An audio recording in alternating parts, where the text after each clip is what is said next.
ලෝකයේම අවධානය මේ දිනවල යොමු වෙලා තියෙන්නේ මැද පෙරදිග කලාපයට. විශේෂයෙන්ම ඇමරිකා එක්සත් ජනපදය සහ ඉරානය අතර දිනෙන් දින වර්ධනය වන යුද උණුසුම ඕනෑම මොහොතක ගෝලීය අර්බුදයක් දක්වා දුරදිග යන්න පුළුවන් මට්ටමකයි තියෙන්නේ. මේ දෙරට අතර ගැටුමක් කියන්නේ නිකම්ම නිකං යුද්ධයක් නෙවෙයි. මුළු ලෝකයේම ආර්ථිකය උඩු යටිකුරු කරන්න පුළුවන් බිහිසුණු සිදුවීමක්. මේ තීරණාත්මක පසුබිම මැද තමයි ඇමරිකාව තමන්ගේ අලුත්ම තුරුම්පුව ඉන්දියන් සාගරයට ගෙනල්ල තියෙන්නේ. ඒ තමයි ඇමරිකානු නාවික හමුදාව සතු ටොන් 45 පාදාරක් බරැති යෝධ ප්‍රහාරක නෞකාවක් වන USS ට්‍රිපලි නෞකාව. ඇත්තටම ඇමරිකාව මේ ලෑස්ති වෙන්නේ ඉරානයේ ආර්ථික මර්මස්ථානයට හදිසි ප්‍රහාරයක් එල්ල කරන්නද? එහෙමත් නැත්නම් මේක හුදෙක් ඉරානයේ බියගැන්වීමේ මනෝවිද්‍යාත්මක මෙහෙයුමක්ද කියන කාරණය ගැන සම්පූර්ණ කතාව සහ ඒ පිටුපස තියෙන ලෝක දේශපාලන රහස් ගැන අද අපි කතා කරමු. ආයිබෝවන් මේ විශ්මකෝණයේ YouTube නාලිකාවයි. වීඩියෝ එකට යන්න කලින් අපේ channel එක subscribe කරලා bell icon එකත් click කරන්න අමතක කරන්න එපා.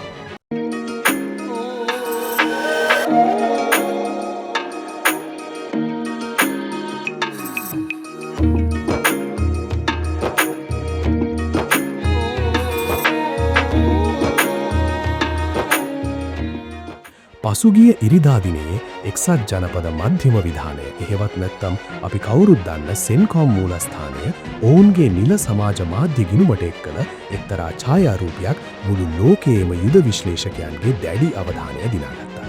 ඒ තමයි ඉන්දියන් සාගරයේ තේජාන්විතව යාත්‍රා කරමින් තිබෙන USS ට්‍රිපලි නෞකාව. මේක නිකම්ම නිකන් නැවක් නෙවෙයි. සාමාන්‍ය ගුවන් යානා හාරක නෞකාවකට වඩා මේක සෑහෙන වෙනස්. නාවික හමුදා වාර්තාවලට අනුව මේ නෞකාවේ සාමාන්‍ය කාර්යමණ්ඩලය පමණක් 1200ක් වෙනවා. ඊට අමතරව අතිශය භයානක ගොඩබිම් මෙහෙයුම් සඳහා විශේෂ පුහුණුව ලැබූ ඇමරිකානු මැරීන් බටයන් 1857 දෙනෙක් එකවර ප්‍රවාහනය කිරීමේ හැකියාව මේ යෝධ නෞකාව සතුයි. ඒ විතරක් නෙවෙයි මේ නෞකාව උඩ අතිනවීන ප්‍රහාරක ගුවන් යානා සහ හෙලිකොප්ටර් යානා රඳවා තැබිය හැකියි. සරලවම කිව්වොත් මේක මුහුදේ පාවෙන අතිදැවන්ත ඇමරිකානු යුද කඳවුරක්. සතුරු භූමියකට ක්ෂණිකව කඩාවැදී ගොඩබිම් සහ ගුවන් ප්‍රහාර එකවර එල්ල කිරීමේ අති විශේෂ හැකියාවක් මෙම නෞකාවක තියෙනවා. ඇමරිකාව මේ නෞකාව ඉන්දියන් සාගරයේ ස්ථානගත කර ඇති බව ලෝකයට පෙන්නුවත් විදේශ මාධ්‍ය පෙන්ව දෙන විශේෂම කාරණය තමයි මේ නෞකාව ඉරාන වෙරළ තීරයේ ඉඳන් කොච්චර දුරකින්ද තියෙන්නේ කියන එක ඇමරිකාව හිතාමතාම වසන් කරලා තියෙන එක. මේක මනෝවිද්‍යාත්මක යුද්ධයක්ගේ එක් ප්‍රබල පියවරක් විදිහටයි යුද විශ්ලේෂකයින් දකින්නේ. ඇමරිකාවේ ඉලක්කය කුමක්ද? ඇයි මේ තරම් විශාල හමුදාවක් ඉන්දියන් සාගරයට ගෙනාවේ කියන ප්‍රශ්නය මෙතනදි මතුවෙනවා.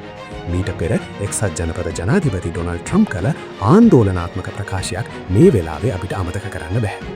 ඉරානයේ ආර්ථිකයේ හදවත බඳු වූ ඔවුන්ගේ තෙල් අපනයනයෙන් 90%ක්ම සිදුවන ප්‍රධානතම මර්මස්ථානය වන කාර්ඩ් දූපතය ඇමරිකානු හමුදාවන්ට ඕනෑම මොහොතක අත්පත් කර ගැනීමට හැකියාව ඇති බවට ඔහු මීට පෙර ඉඟි කර තිබුණා. මේ කාර්ඩ් දූපතය පිහිටා තියෙන්නේ පර්සියානු බොක්කේ. ඉරානයට යන්නේන සීලුම තෙල් නැව් පාලනය වෙන්නේ මෙතනින්. USS ට්‍රිපලි නෞකාව සහ එහි සිටින 2000කට ආසන්න මැරීන් බටයන් මේ පැමිණෙන්නේ මේ කියන කාර්ඩ් දූපතය ක්ෂණිකව ආක්‍රමණය කිරීමේ පෙර සූදානමක් විදිහටද කියන බරපතල සැකය දැන් ලෝක දේශපාලන විශ්ලේෂකයන්ට මතුවෙලා තියෙනවා. ඉරානයට කොතර ආර්ථික සම්බාධක පැනෙව්වත් ඔවුන් දිගින් දිගටම තෙල් විකුණන නිසා එය සම්පූර්ණයෙන්ම බලහත්කාරයෙන් නවතා දැමීම ඇමරිකාවේ අරමුණ වෙන්න පුළුවන්. නමුත් ඉරානය කියන්නේ ලේසියෙන් යටත් වෙන ජාතියක් නෙවෙයි. ඇමරිකාවේ මේ තර්ජනය කිරීම හමුවේ ඉරානය නිශ්ශබ්දව ඉන්නේ නැහැ. ඉරානය දැනටමත් ඇමරිකාවට දැඩි අනතුරු ඇගවීමක් කරන ඉවරයි. තමන්ගේ භූමියට ගොඩ බහින්න උත්සාහ කරන ඕනෑම ඇමරිකානු හමුදාවක් මුළුමනින්ම විනාශ කර දමන බවට ඉරාන විප්ලවී ආරක්ෂක බලකාය ප්‍රතිඥා දී තිබෙනවා. ඔවුන් සතු අතිවිශාල නාවික මිසයිල පද්ධතියක් සහ ද්‍රෝණ බලයනයක් පවතිනවා. ඒ වගේම තමයි ඉරානයේ සතු භයානකම තුරුම්පුව. ඒ තමයි හෝර්මුස් සමුද්‍ර සංධිය. මුළු ලෝකයේම තෙල් සැපයුමින් විශාල ප්‍රතිශතයක් ගමන් කරන්නේ මේ පටු මුහුදු තීරුව හරහායි. ඇමරිකාව යම් හේකින් ඉරානයට පහර දුන්නොත් ඔවුන් වහාම හෝර්මුස් සමුද්‍ර සංධිය වසා දමා ගෝලීය තෙල් සැපයුමට එල්ල කරන ප්‍රහාර දෙඩි කරන බවටත් ඉරානය අනතුරු අඟවා තිබෙනවා. මෙහි තේරුම මොකද්ද? ඉරානය සහ ඇමරිකාව අතර මේ ගැටුම ඇති වුණොත් ලෝක වෙළඳපොලේ බොරතෙල් බැරලයක මිල ඩොලර් 150 200 අතර ප්‍රමාණයකට ක්ෂණිකව ඉහළ යන්න පුළුවන්. ලංකාව වගේ සංවර්ධනය වෙමින් පවතින රටවලට මේක දරා ගන්න බැරි පහරක් වේවි. ඉන්ධන මිල ඉහළ යාමත් එක්කම බඩු මිල අහස උසට නැගලා සමස්ත ගෝලීය ආර්ථිකයම කඩා වැටීමට මේක හේතු වෙන්න පුළුවන්. මේ සියලු කරුණු අනුව බලද්දී USS Triple E නෞකාවේ ආගමනය කියන්නේ හුදෙක් සාමාන්‍ය මුර සංචාරයක් නෙවෙයි. ඒ ඇමරිකාව ඉරානයට ලබා දෙන බරපතලම අනතුරු ඇගිවීමක්. ඒ වගේම ඕනෑම මොහොතක පුපුරා යා හැකි ලෝක මට්ටමේ යුද්ධයක පෙර නිමිත්තක් වෙන්නත් පුළුවන්. කුඩා ගිනි පුපුරක් ඇති මේ සමස්ත මැද පෙරදිග කලාපයම ගිනි ජාලාවක් බවට පත් කරන්න. ඔබ හිතන්නේ කුමක්ද?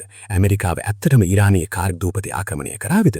එහෙම වුණොත් ලෝක ආර්ථිකයට සහ අපේ රටක මොන වගේ බලපෑමක් එල්ල වේවිද?